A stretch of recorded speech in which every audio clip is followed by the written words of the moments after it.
Bueno, buenas noches a todos. Gracias por la invitación. Gracias a Radio Eliau, Radio Stoffermacher, por la introducción. Eh, Están todos silenciados, no porque no los quiera escuchar, sino para mantener cierto orden. Yo estoy viendo el chat. Si alguien durante la exposición quiere hacer alguna pregunta, yo voy a tratar de interrumpir y contestarla. Y luego vamos a tratar de que sea esto medianamente breve para no distraerlos en este horario tan peculiar. Desilenciamos los micrófonos y más o menos nos trataremos de ordenar para el que no haya escrito en el chat.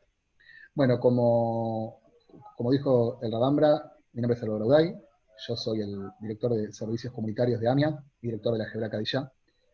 Eh, Hace muchos años que estoy en esto de la Gebra Cadillá, tengo 48, estoy desde los 18, no en AMIA, sino relacionado con la Gebra Cadillá. Es un tema que llevo en la sangre familiar. Mi familia viene de Marruecos, nosotros los marroquíes tenemos una costumbre de pertenecer a la Gebra Cadillá, entonces le ponemos mucho amor a esta cuestión.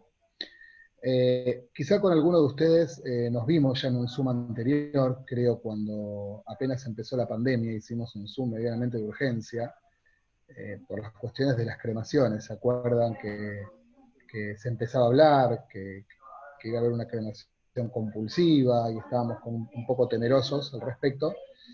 Nosotros hicimos las gestiones acá ante los ministerios y las consultas pertinentes para poder tener realmente cuál era la normativa, y luego a muchos de, de ustedes les fuimos transmitiendo, o cuando nos llamaron o cuando tuvimos información.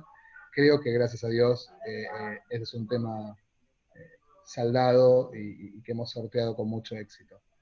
No obstante, voy a hacerles un pequeño resumen de qué, dónde queda la cremación en todo esto. Más que todo porque no creo que ustedes tengan desconocimiento, pero sí en los sistemas de salud existe cierto desconocimiento, aunque parezca mentira. Entonces, les voy a decir cuál es oficialmente el protocolo para un fallecido por COVID o posible COVID. ¿Qué quiere decir? Primero, vamos a diferenciar lo que es un paciente fallecido por COVID positivo o posible COVID. Posible COVID es una persona a la que le hicieron un hisopado, un test, y aún no se tiene resultado y la persona falleció.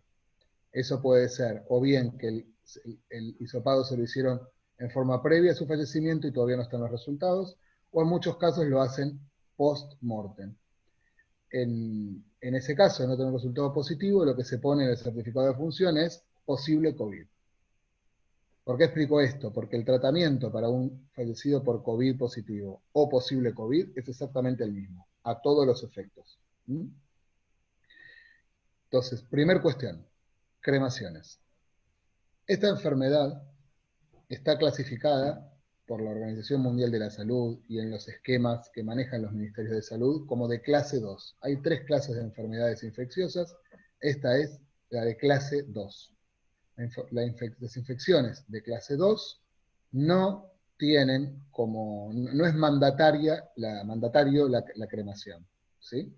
Está permitida la inhumación, está permitido el nicho en el caso que lo hagan, y la cremación es una opción recomendada, pero recomendada no porque se quiera eliminar un virus cremando a una persona, sino que es recomendada porque en situaciones de pandemia o de crisis como esta, muchos países se exponen a tener colapsos en sus sistemas de salud o en sus morgues, lo cual puede llevar a la demora en las inhumaciones. Y la Organización Mundial de la Salud recomienda eso porque entiende que los muertos no tienen que estar sin enterrar, hay que enterrarlos rápido. Entonces, mejor, si se crema es todo mucho más rápido. Es un maglo, que es una discusión.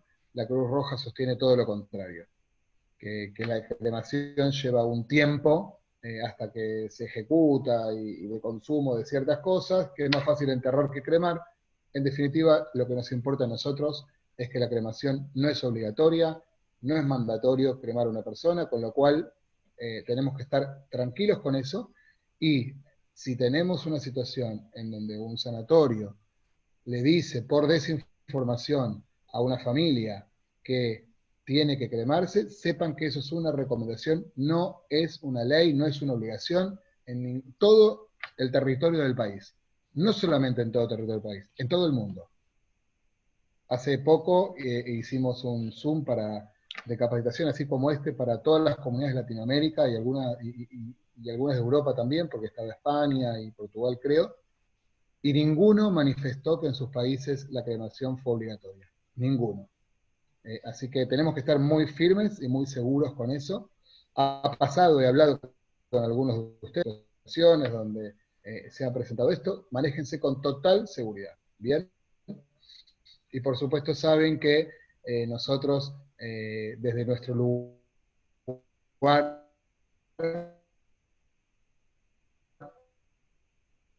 entonces tema uno, cremación, es un mito y creo que ya está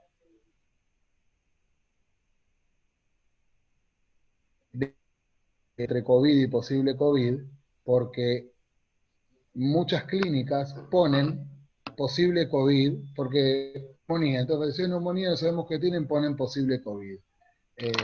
Para nosotros ese era un problema hasta hace poco, dado que al no estar permitido legalmente manipular un fallecido por COVID o posible COVID, que el certificado diga posible COVID nos ponía en una cuestión de una prohibición legal de poder hacer una manipulación. Entonces para nosotros era muy importante que ese posible COVID fuera cierto o no cierto. Entonces nos tomamos el trabajo de hacer un relevamiento de los resultados post-mortem de todos esos posibles COVID y nos llamó la atención que el 90% de lo que relevamos fueron negativos. O sea, son personas que le dimos sepultura bajo el tratamiento de COVID y no lo eran. Eso nos puso más aún en estado de alerta. Les digo esto porque es importante conocer esas cuestiones por los familiares, ¿sí? Es importante hacer el seguimiento de un fallecido por posible COVID, porque esa persona tiene lazos estrechos, vivía con alguien, o lo visitaron para el Día del Padre, o lo que fuese, y es importante que las familias conozcan cuáles fueron sus resultados, porque esas son familias con las que después nosotros interactuamos, ¿sí? Así que bueno, dicho esto, pasamos a la segunda etapa. Cuando surgieron protocolos de manejo de cadáveres, tanto de la ciudad de Buenos Aires como de la provincia de Buenos Aires, como de Nación. Básicamente son todos iguales. En la Argentina no hay diferencia. No creo que ninguno de ustedes tenga un protocolo diferente porque están todos hechos en función del protocolo de la Nación. El protocolo tenía un gris. Por un lado, permitía lo que se llama la higiene mortuoria, pero por otro lado decía específicamente y taxativamente que no se puede lavar ni hacer otros procedimientos que hacen las comunidades no judías, las comunidades católicas, por ejemplo, como la tanatopraxia y eso, taxativamente prohibido. Entonces había como digamos, por un lado decía, hablaba de higiene mortuoria, por otro lado decía que no, entonces me puse en contacto con el director general de la morgue judicial, y de bioseguridad específicamente de la morgue. Bioseguridad es una palabra que me van a escuchar decir varias veces. Bioseguridad son las conductas y los elementos que utilizan las personas involucradas en una actividad X en la cual tienen que resguardarse. Por ejemplo, un soldador tiene como elementos de bioseguridad su máscara, sus guantes. Bueno. Entonces, cuando hablamos de bioseguridad, hablamos de cuidado de la persona en la tarea. Estuvimos, perdón, veo que hay dos personas en la sala de espera. Ahí está.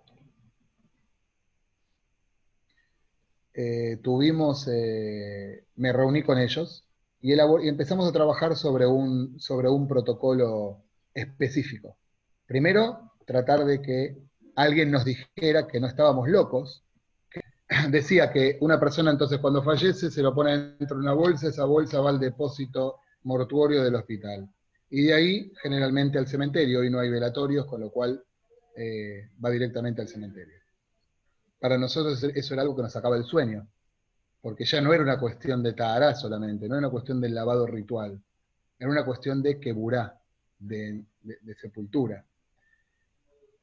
Para nosotros los judíos, la sepultura es en tierra. Una persona hay que enterrarla. El fallecido tiene que tener contacto con la tierra porque es donde va a producirse su descomposición. Cuanto más rápido se descomponga el cuerpo, más rápido se producen todos los procesos. Una persona adentro de una bolsa no se llama que está sepultado. Está dentro de una bolsa.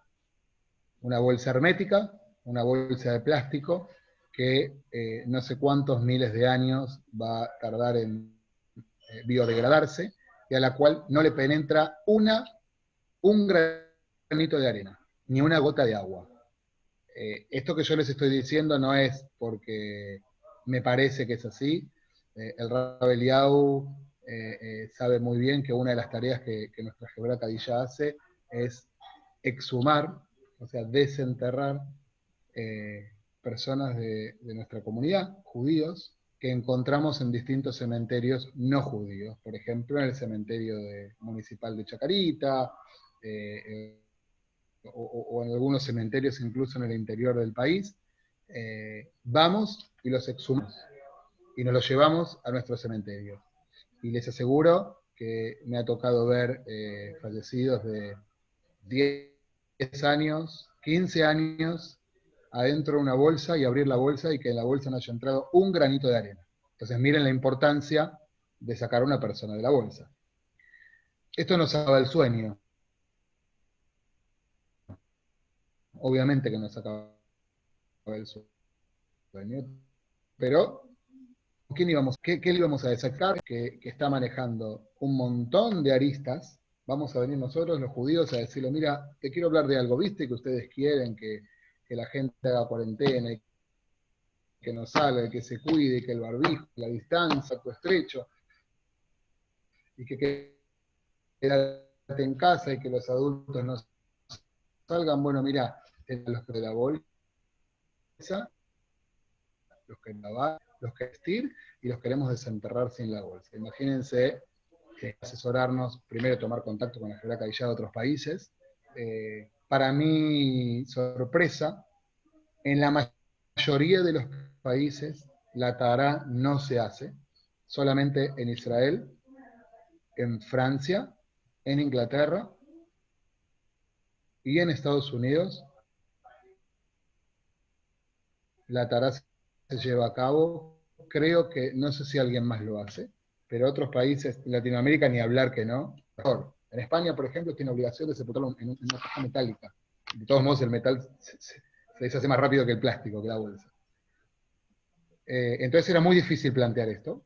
Lo primero que hicimos entonces, lo que hicimos fue ponernos a trabajar en un protocolo de bioseguridad para nuestros lavadores.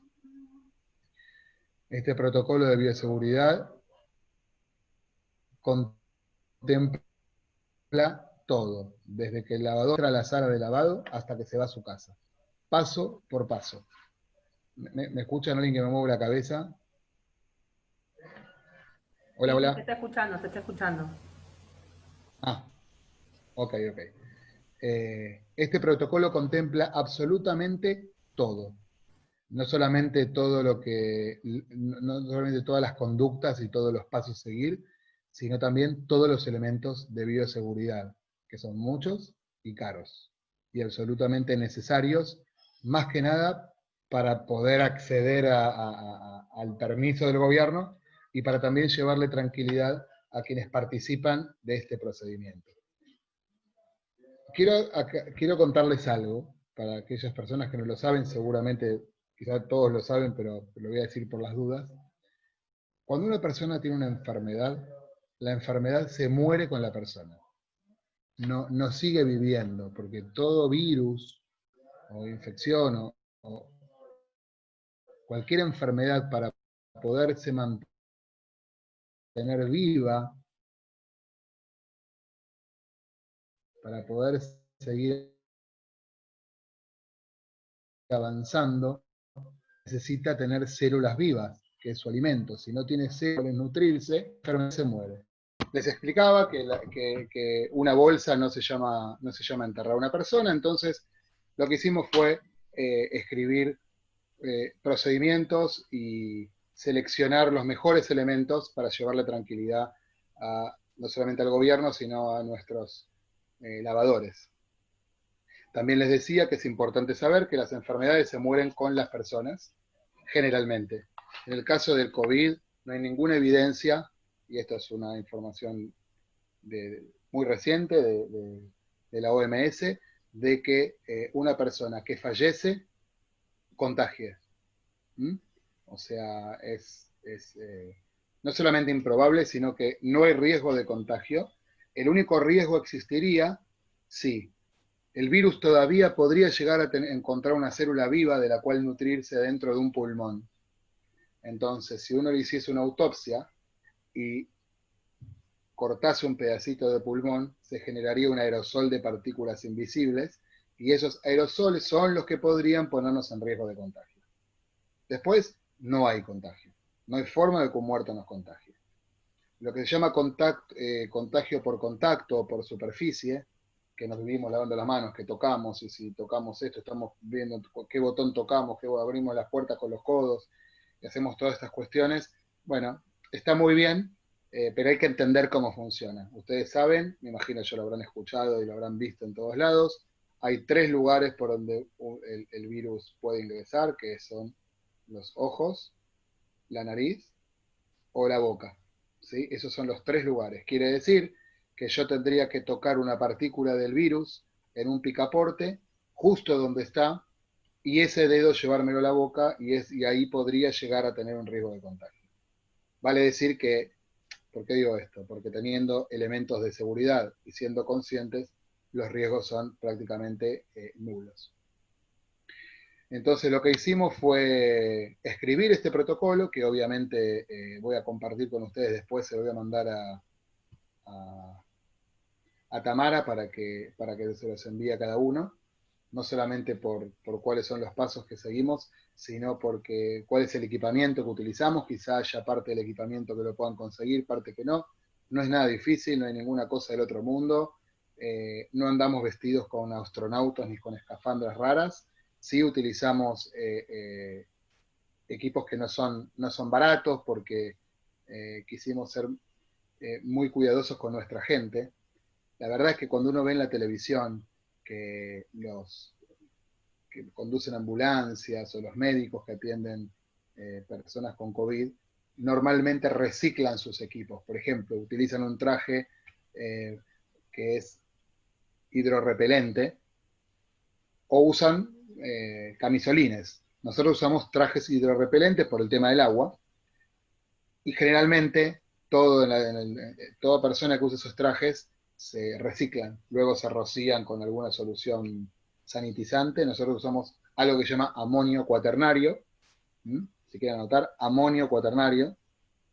El amonio cuaternario es uno de los tantos elementos sanitizantes que hay, pero es inocuo. Entonces es bastante mejor que el agua con lavandina. No tiene olor, no. O sea, amonio cuaternario. No es algo barato, pero es algo que rinde muchísimo. Lo pueden usar en sus casas, para lavar las compras, para todo, ¿sí? Entonces, normalmente lo que hacen el personal de la salud es rociarse y reciclar sus trajes. Nuestros integrantes de la Gebra Caillán no son personal de la salud, con lo cual hay que estar muy bien entrenado para sacarse la ropa y para volverla a utilizar. Entonces decidimos descartarla, ¿sí? Usamos cosas que después descartamos, solamente en el caso de COVID.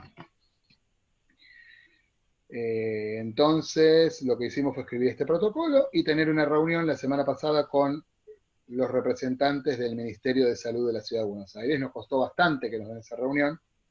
Primero, porque obviamente no era un tema demasiado trascendente ni atractivo para ellos. Segundo, porque me imagino que quizá era un poco difícil para ellos decirnos que no.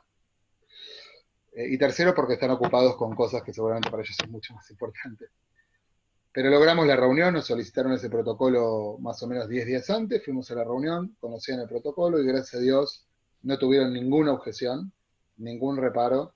Nos felicitaron, nos dijeron que nos sentamos absolutamente tranquilos, que nos autorizaban no solamente a manipular los fallecidos de COVID, sino también a no utilizar más las bolsas. O sea, podíamos dejar de enterrarlos sin bolsa. O sea, podíamos enterrarlos.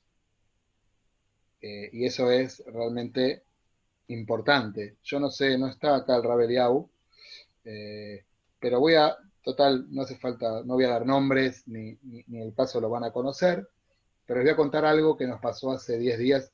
Lo nombraba el Rav Eliau porque él es testigo.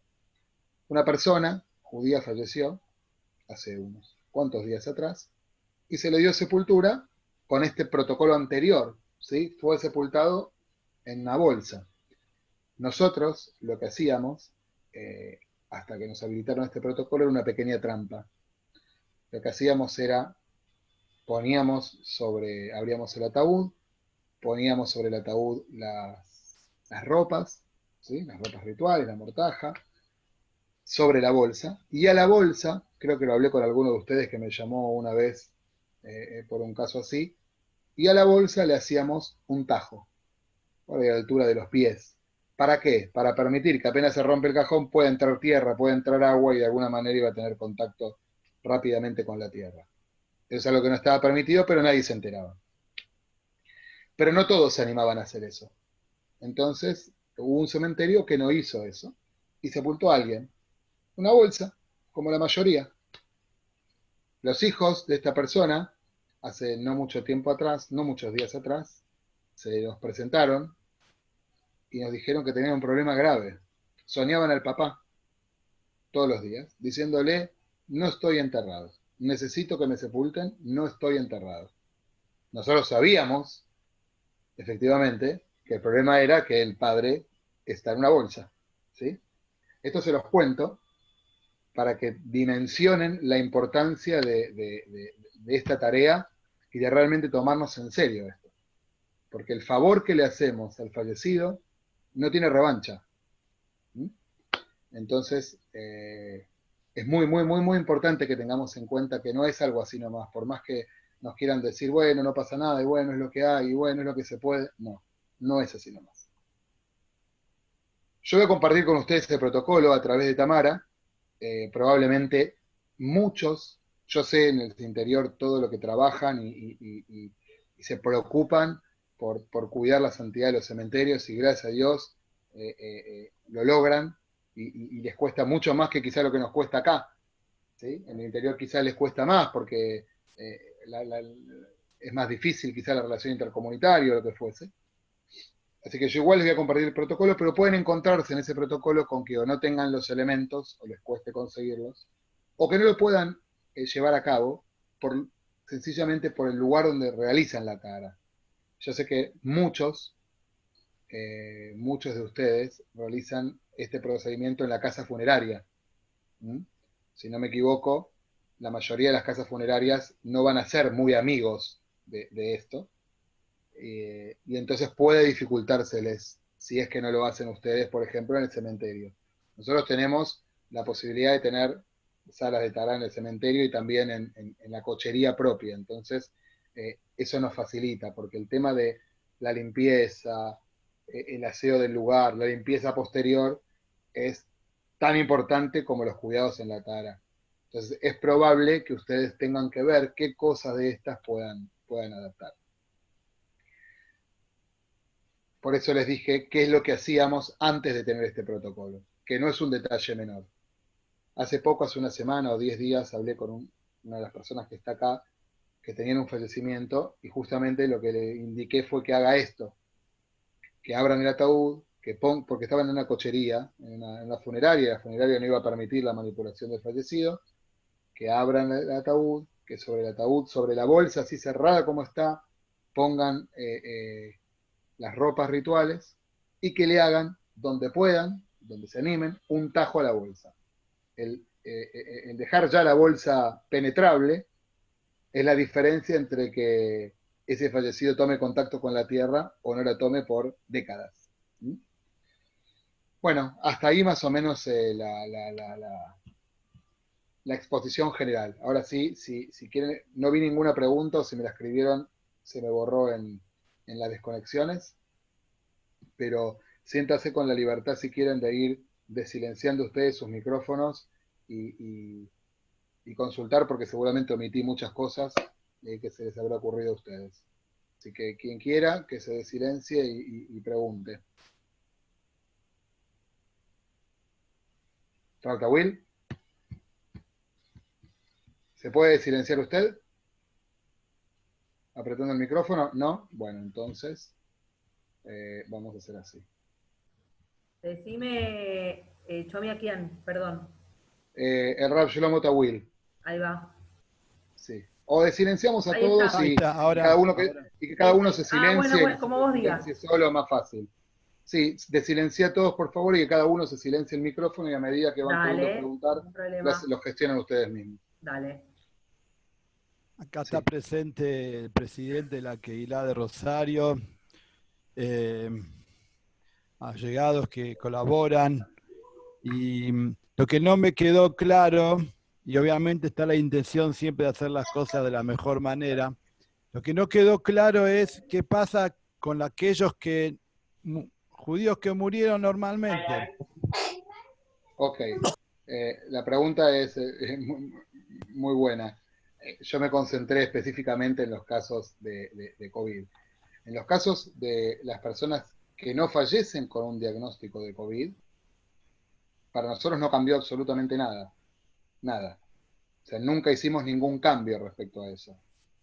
La Tará se hizo como siempre, con los elementos de siempre, con las protecciones que utilizamos siempre, que las reforzamos para los casos de COVID, pero no cambiamos absolutamente nada en nuestro procedimiento, Rab.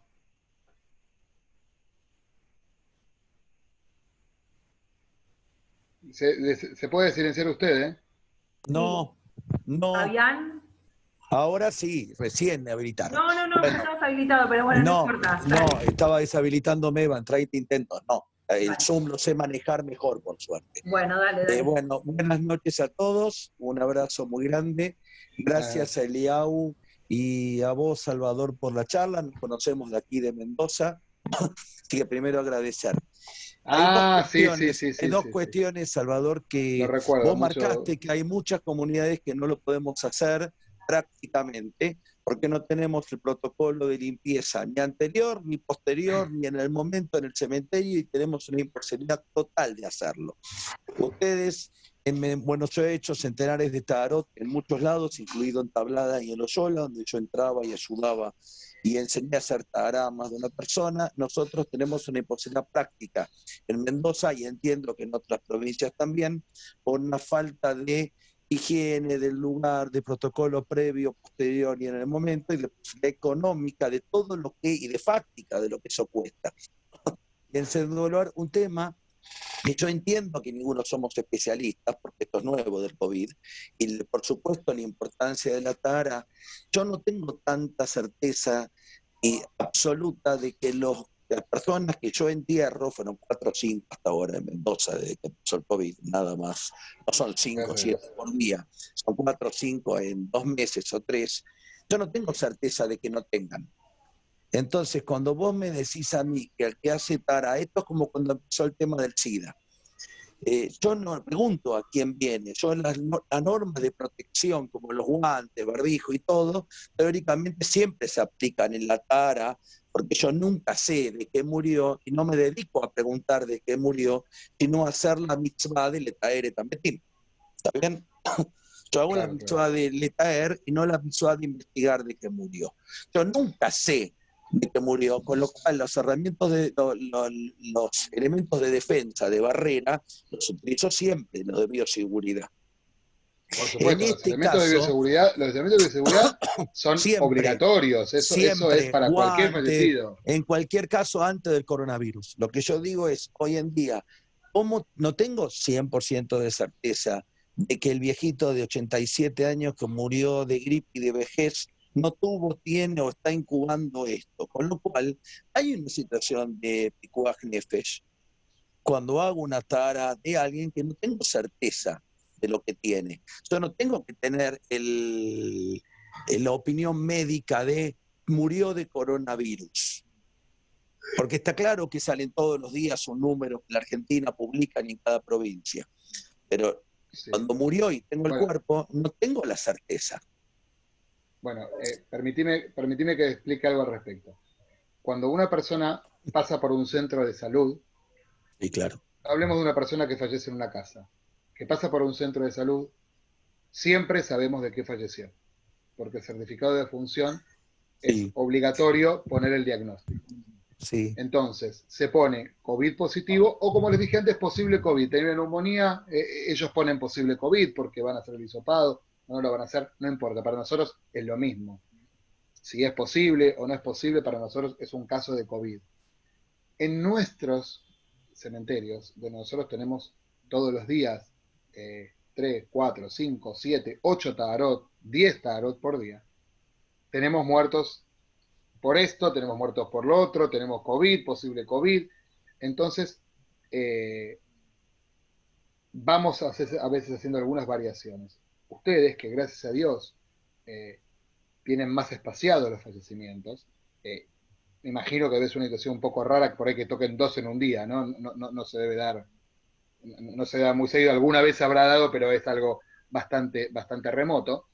Entonces, está muy bien, ante la duda, tratar a todo fallecido de la misma manera que si fuese un fallecido de COVID. De hecho, las diferencias para nosotros eh, son mínimas. Tiene que ver con el descarte de algunas cosas que si no, no las descartamos. Eh, son mínimas. En el caso de ustedes, esto no es una cosa que vaya a afectar, porque no se les producen 2 fallecimientos, se les produce uno. Entonces, en ese caso, eh, eh, tomando las medidas de bioseguridad correspondientes, no corren ningún tipo de riesgo, absolutamente ningún tipo de riesgo. No se olviden que el proceso de Tahará es un proceso que el propio lavado lo que hace es neutralizar cualquier virus. Si escuchamos que no hay mejor remedio que lavarse con agua y jabón las manos, y nosotros lo que hacemos es, acá estamos lavando. O sea que ya de por sí el proceso va a neutralizar cualquier cosa. Además, se los adelanto porque es una buena práctica y es una práctica que nosotros ahora hemos puesto en todos los fallecidos, como bien decía usted, que me acuerdo que nos vimos en Mendoza. Eh, Nosotros ahora, cuando llega un fallecido a nuestra cochería, lo primero que hacemos es rociarlo. Lo rociamos con amonio cuaternario, con lo que les dije antes. Puede ser con agua y lavandina también, simplemente es una cuestión de que es más sano, ¿sí?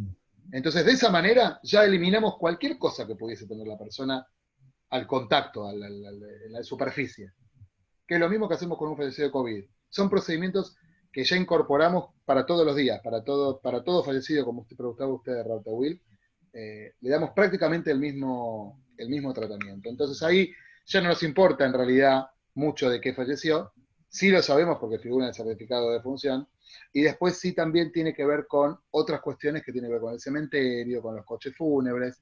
Una persona que fallece por COVID o posible COVID, el coche fúnebre, la persona debe ir obligatoriamente vestida con un mameluco. En el caso de que no fallece por COVID, no debe ir con un mameluco. Bueno, cuestiones que vienen después del lavado propiamente dicho. El Rab Cohen Sí, quería preguntar. sí, sí, buenas noches ¿Qué para tal, Rab? ¿Cómo todos. le va? Bien, bien, muchas gracias por todo. Felicito por esta iniciativa realmente muy interesante. Quisiera saber si este protocolo está reconocido en toda la Argentina, o sea, se incluye todos los cementerios, porque a veces se complica, hay veces que va para la capital, a veces que va para Rosario, a veces que va para Mendoza. Quisiera saber si esto también es un protocolo extendido a todos los cementerios judíos que corresponden a la República Argentina. Bueno, este protocolo nosotros logramos hacerlo aprobar por el Ministerio de Salud de la Ciudad de Buenos Aires, que es el ente que nos rige a nosotros, porque los lavados rituales los hacemos en Capital y es el ente regulador. De hecho, el Ministerio de Salud de la Nación fue el primero que nos dijo, por nosotros no hay problema. Pero ¿qué pasa? El Ministerio puede decir no hay problema, pero después tiene potestad cada municipio, cada ciudad, resolver y tener la última palabra. Una nota de color muy interesante, y que solamente quizás se da acá en Argentina, es que trabajamos esta cuestión en forma casi mancomunada con la comunidad islámica. Los musulmanes también hacen su lavado ritual, muy, muy parecido al nuestro, y para ellos es tan importante como para nosotros que se haga el lavado ritual antes de la sepultura. Entonces la gente del centro islámico se apoya, muchas veces nos consultan, y en este caso nosotros, a través del Ministerio Oculto, lo que hicimos fue decir que eran dos comunidades las que querían esto, más que todo para que no parezca que tirábamos agua para nuestro molino solamente. Bueno, realmente en la reunión con el gobierno participó el presidente AMIA y yo solos, pero fue el gobierno el que nos recomendó y autorizó al Centro Islámico a copiar nuestro protocolo. O sea, ellos fueron autorizados por extensión, ¿sí?, de Ciudad de Buenos Aires. Por supuesto que el Ministerio de Salud de Rosario podría decir a mí lo que diga el Ministerio de Salud de la Ciudad de Buenos Aires, me trae sin cuidado, pero creo que con el conocimiento del protocolo y sabiendo que lo aprobó el Ministerio de Salud de la Ciudad de Buenos Aires, no deberían tener ninguna objeción. Quizá tengan más objeción en una funeraria, si van a manipular un fallecido, que el gobierno en sí. Por eso creo que, no me acuerdo con quién, con el Rab Levi, yo les aconsejaba que es hora de empezar, y un buen momento, para empezar a reacondicionar las salas de Tahará de los cementerios. Muchos de los cementerios del interior tienen sus salas de Tahará clausuradas, a refaccionar, porque obviamente se usa muy poco, es mucho más cómodo hacerlo en la funeraria y más práctico, pero me parece que acá tenemos una buena oportunidad y una excelente excusa para poder hacer las cosas puertas para adentro y no tener que estar rindiéndole cuentas a nadie, ¿no? Porque también hay esto. Ustedes pueden decir, nosotros vamos a hacer la Tahará, no nos importa nada, y la funeraria donde la hacen decirle, no, acá no la vas a hacer. Eso también podría pasar. Entonces, el reacondicionar y volver a tener como otrora en los cementerios la sala de Tahará habilitada y en condiciones, me parece que es una excelente oportunidad. Daniel Sommerstein quería hacer una pregunta. Sí, gracias. No, por favor. Hola, Salvador, mucho gusto. Hola, Daniel, ¿cómo estás? Muy bien, gracias a Dios, todo bien. Mirá, yo soy de Mar del Plata. Quería contarte un caso, no sé si hablamos con vos, pero bueno, tuvimos un fallecido que vino de Buenos Aires a enterrarse acá.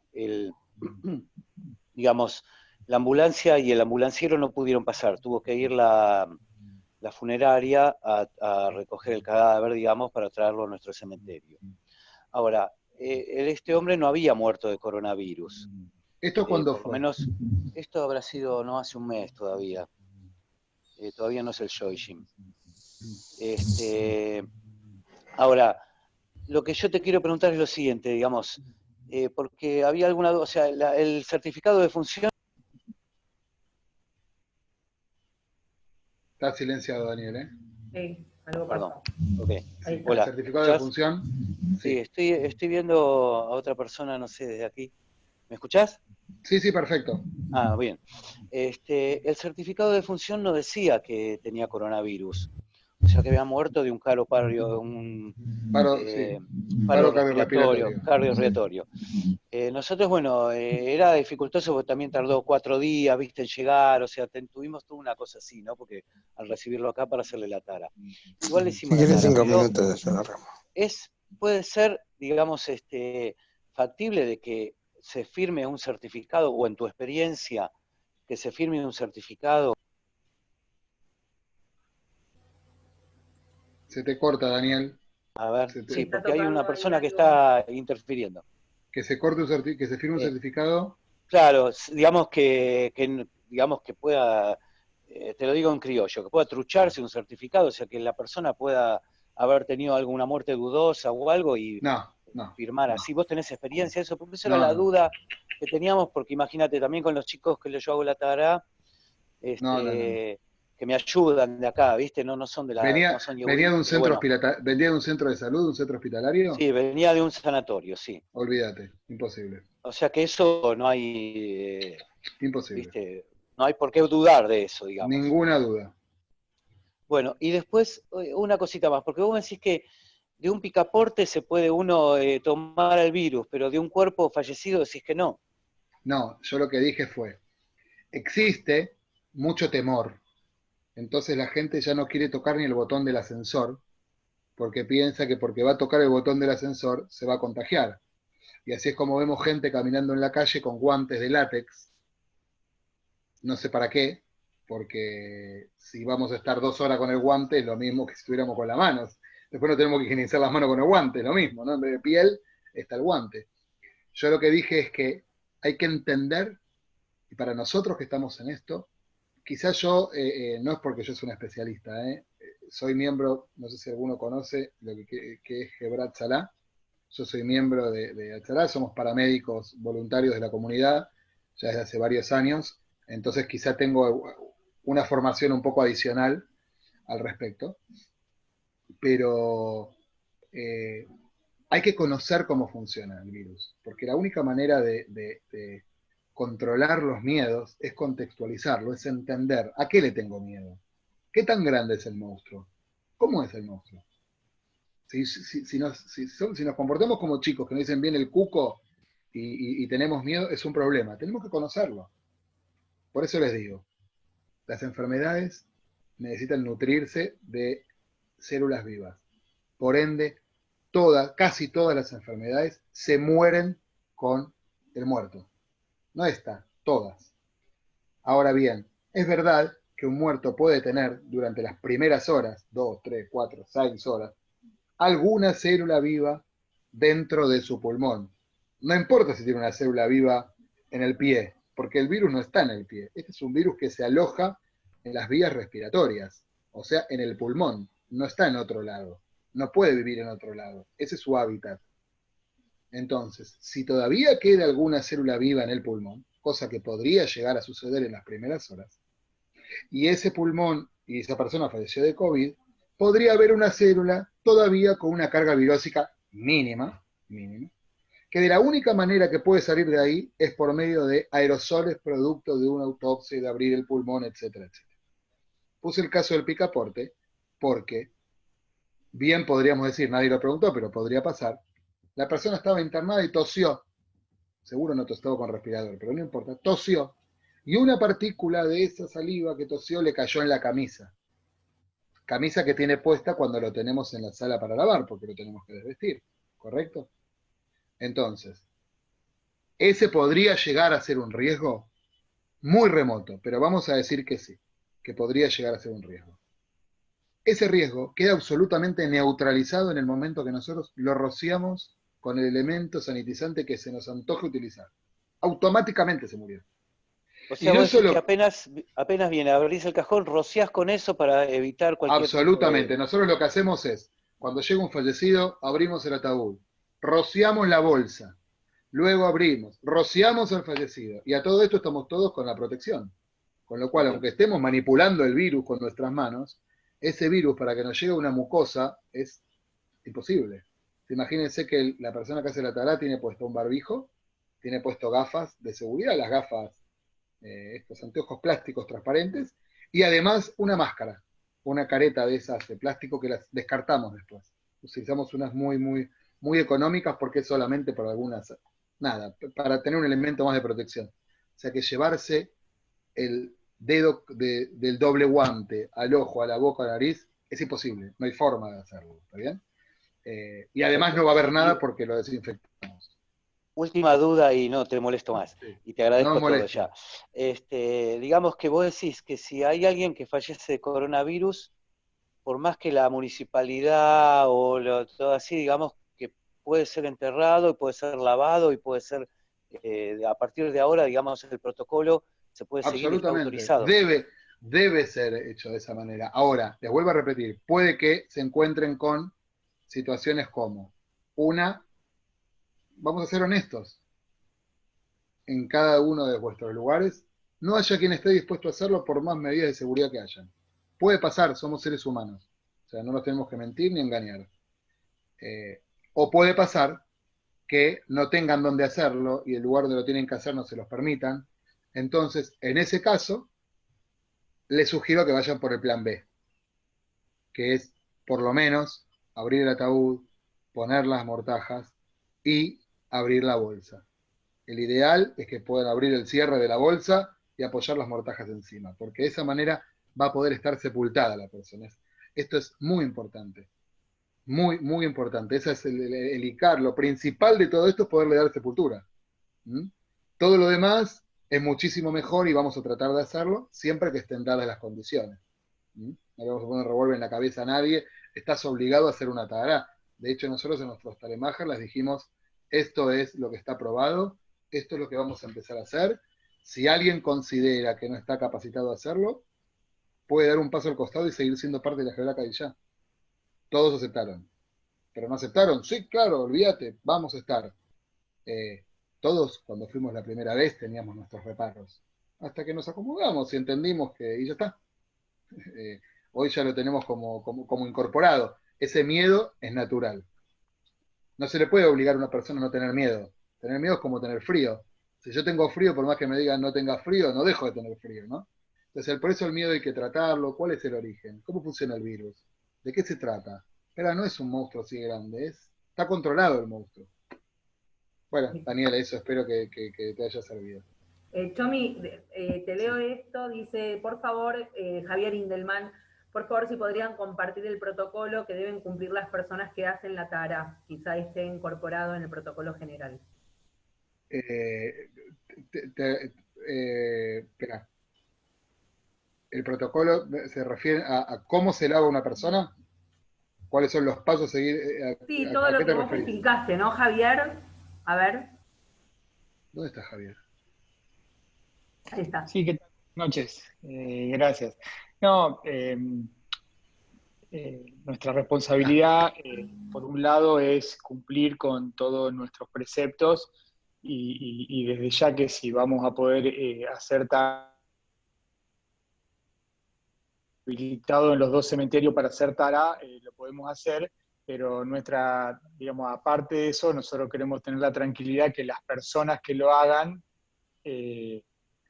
asuman el menor riesgo posible, por decirlo de alguna manera, mientras lo están haciendo. A eso me refería con el protocolo, con que esas personas las podamos cuidar lo máximo que podemos. Nosotros yo voy a mandarle mañana a Tamara el protocolo de COVID, que sería el más extremo, vamos a decir de alguna manera, para que ustedes lo tengan, y creo que pueden llegar a tener alguna duda con los elementos a utilizar, nada más.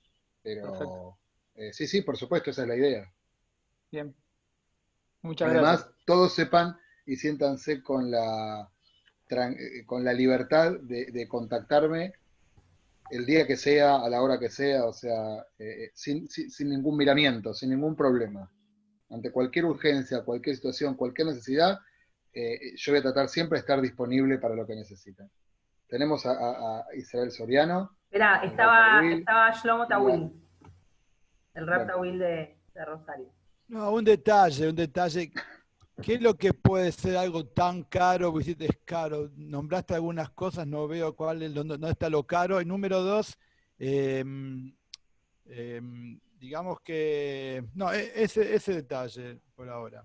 No, yo cuando me refería a caro, me refería a que, a ver, si normalmente en una tara una persona usa un barbijo y usa un par de guantes, y a lo sumo un delantal o un guardapolvo, bueno, acá quizá hay algunos elementos más adicionales, no es que va a ser una fortuna, de todos modos, no hay caro a la hora del beneficio que estamos dando, eso que quede súper claro.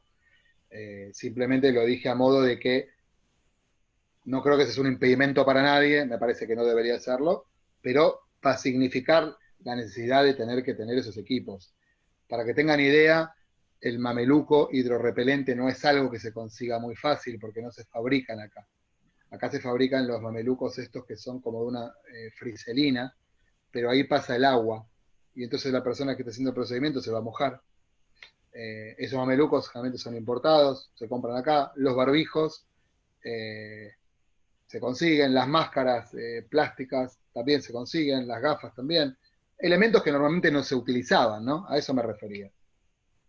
Pero, a ver, hablando en plata, el equipo que utiliza un talemager, una de las personas que hacen un lavado ritual en un caso de COVID, todo su equipo, sin contar el costo de las botas, digamos, pero el mameluco, la máscara, el barbijo, y etcétera,